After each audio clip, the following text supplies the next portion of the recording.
So he decides to actually take his hand and check raise with it, knowing that the board probably hits him a little bit better. This is Bart Hanson for CrushLivePoker.com, and we're going to take a look at another high stakes poker hand review. And this particular hand came from 400, 800 no limit hold'em with an $800 ante on the big blind. Just an absolute huge game. And in this particular hand, we're going to see Bryn Kenney open here from under the gun, playing seven-handed with ace-jack offsuit to 2,500. Steven here in the cutoff is going to 3-bet with jack-10 of hearts. Now, usually the more away you are from the button, the more you want to 3-bet to gain yourself position. I could probably see this one going either way, but he doesn't want to call and get squeezed with Dwan behind him on the button, so he chooses to 3-bet. That's going to drive everyone else out of the hand. And Bryn Kenney has somewhat of a speculative hand here to continue on. Steven hadn't really been doing much 3-betting pre-flop in this game. I might have pitched ace-jack offsuit. Obviously, I'm going to continue with ace-queen off, ace-jack suited, suited broadways. But he decides to splash around a little bit pre-flop, makes the call, and we go to the flop.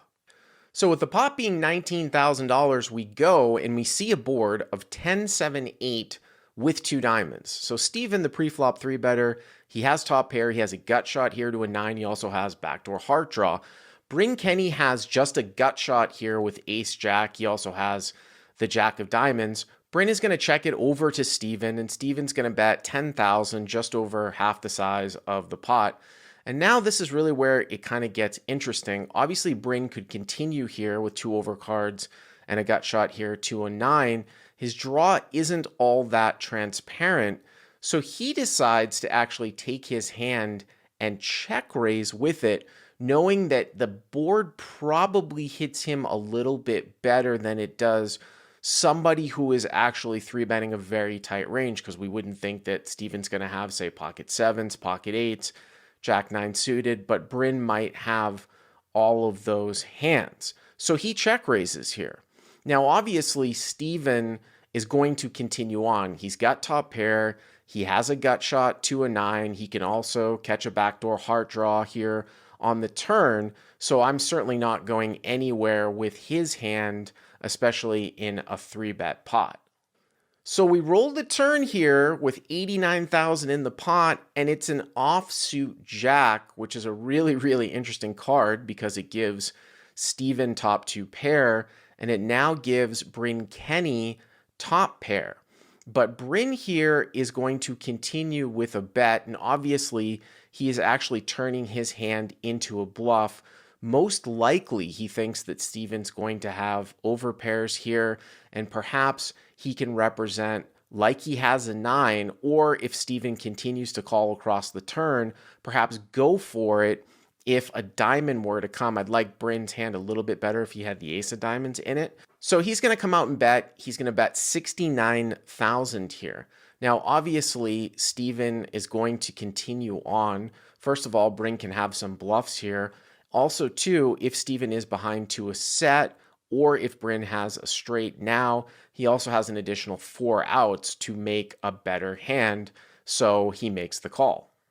So with the pot at $227,000, we roll the river, and it's the 3 of spades, one of the biggest bricks in the deck.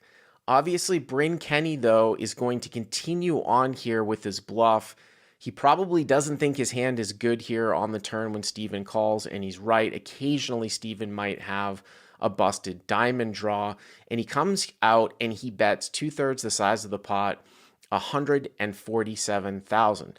Now, one of the things about live poker, especially true in small stakes poker, but when even you get up to this size, the absolute bet size, especially at the end of the hand, sometimes will trump sort of the size of the bet in relation to the pot. Now, Bryn's making a 2/3 pot size bet, but the actual bet is 147,000. That's a very large bet here.